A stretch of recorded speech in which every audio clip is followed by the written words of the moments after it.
Hello friends, welcome to trip with Siva. இந்த வீடியோவில் நம்ம என்ன பார்க்க போகிறோம்னா, சபரிமலைக்கு எப்படி போகலாம், இந்த சித்திரை விசுவுக்காக 10 நாள் திறக்கிறாங்கள, அது எப்படி போகலான்றதை பற்றி பார்க்க போகிறோம்.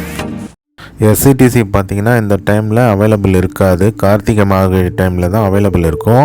இந்த மாதிரி டைமில் பார்த்தீங்கன்னா இந்த ஜேஜே யாத்ரான்ற பஸ் போகும். இது ஒன்றும் பெய்ட் ப்ரொமோஷன்ஸ் கிடையாது, ஜஸ்ட் ஒரு இன்ஃபர்மேஷன் தான். இது நீங்கள் டைரெக்டாக போகலாம். சென்னையிலேருந்து பார்த்தீங்கன்னா இது ஆப்ரேட் ஆகுது. சென்னை டு நிலக்கல் வரைக்கும் ஆப்ரேட் ஆகும்.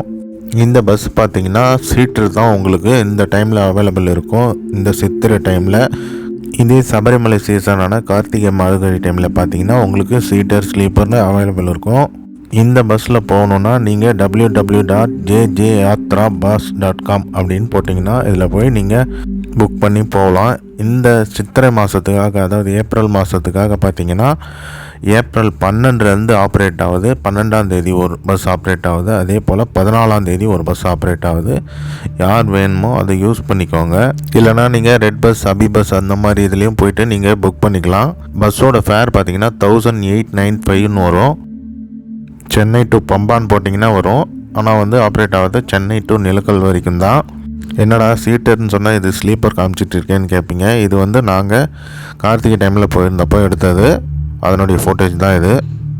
உங்களுக்கு ஃபுல் ஏசி தான் வரும். சீட்டர்லேயும் ஸ்லீப்பர்லேயும் அப்படி தான் வரும். இப்போ நீங்கள் போகிறது 12, 14 போகிறீங்கன்னா சீட்டர் தான் வரும். இதை தவிர்த்து வேறு ஏதாவது ஆப்ஷன் இருக்கான்னு கேட்டிங்கன்னா இருக்குது. ஆனால் நீங்கள் பஸ்ஸு மாறி மாறி போகிற மாதிரி இருக்கும். இங்கேருந்து நீங்கள் தென்காசி போயிட்டு, தென்காசிலேருந்து புனலூர் போயிட்டு, புனலூர்லேருந்து நீங்கள் பந்தனத்திட்டா போகணும். பந்தனத்திட்டாலேருந்து அதுக்கப்புறம் பம்பா போகிற மாதிரி இருக்கும். அதுக்கு இது பெட்டர் ஆப்ஷன் சொல்லுவேன். ஏன்னா ஒரே பஸ்ஸாக நீங்கள் போயிட்டே இருக்கலாம். இது சென்னையிலேருந்து 12ஆம் தேதி மதியம் போல் ஆப்ரேட் பண்ணுவாங்க. மறுநாள் காலையில் பார்த்தீங்கன்னா உங்களுக்கு 4:30 மணிக்கெலாம் கொண்டு போய் நிலக்கல்ல விட்டுருவாங்க. இல்லை ப்ரோ, எனக்கு பஸ்ஸு செட் ஆகுது, ட்ரெயின் எதனா இருந்தால் சொல்லுங்கன்னு கேட்டிங்கன்னா Chennai to Chengannur train book பண்ணி செங்கனூர்லேருந்து நீங்கள் பந்தனத்திட்டா போயிட்டு பம்பா போகலாம். இல்லை செங்கனூர்லேருந்தே உங்களுக்கு டைரக்ட் பம்பா பஸ்ஸஸும் அவைலபிள் இருக்கும். இந்த மாதிரி டைமில் அந்த மாதிரி மோட்லேயும் நீங்கள் போகலாம். சபரிமலை நடை எப்போ ஓப்பன் பண்ணுறாங்கன்னா 10/4/2024 18/4/2024 வரைக்கும் ஓப்பனில் தான் இருக்கும். அதாவது நாளைக்கு மாலை 5 மணி போல் ஓப்பன் பண்ணுவாங்க. அதனால தான் இந்த வீடியோ.